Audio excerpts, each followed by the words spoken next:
the secret sauce, okay? Dating is a game.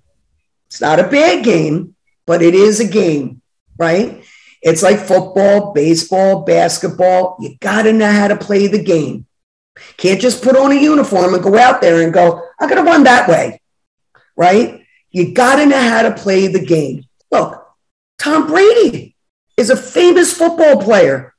Tom Brady's got a coach. He listens to his coach. He gets out there. He doesn't need to. He wants to because he can never stop learning, right? And he's one of the best football players in the country. So not everybody can be a Tom Brady. So the point is that if you have a coach, the right coach, that's the other thing. There's a million coaches out there that claim to be coaches. It's really important that you fit somebody that you're going to listen to and let them guide you and direct you in this dating game. And if you listen to your coach and you follow your coach and you respect your coach, you're going to be able to get what you want. And ultimately is be in love and be in a relationship with someone. What do you do for a living? I'm a matchmaker. Really? Yep. I could use a matchmaker. And I'm like, really? I said, why? And he says, well, I came out of this 7-year relationship and, I'm a doctor. I can't date online. I can't date my patients. I'm not going to hang out in bars. All my friends are married. I got to stay in this area. This is where my practice is. How the hell am I going to meet somebody? Well, you just met her. So he says, well, he goes, I would love it. Be my matchmaker. Okay, doc, fair enough. Right.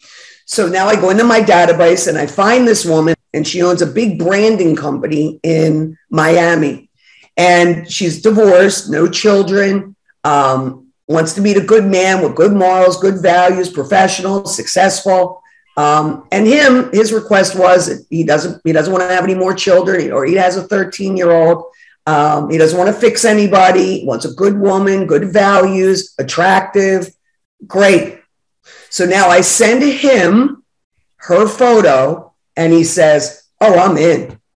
Right. I'm like, great. So now I call her on the phone and I got this great guy. He's a surgeon. He's amazing. We love him. My daughter loves him. How do you describe him? He's interesting. He's fun. He's charismatic. He loves what he does. He's got a great team of people that work for him. I adore him. She goes, you know what, JoAnn? You're my matchmaker. If you say I should meet him, I'll meet him. I go, well, there's one caveat. And she says, what is it? And I go, he's short. He's 5'7". She goes, oh my God, JoAnn, I'm 6 foot tall. That was one of the requests that I asked you was I needed to meet a tall man.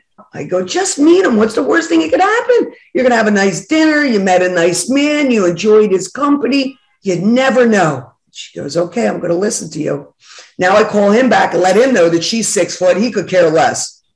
They're amazing. And they're madly in love with each other. We became friends.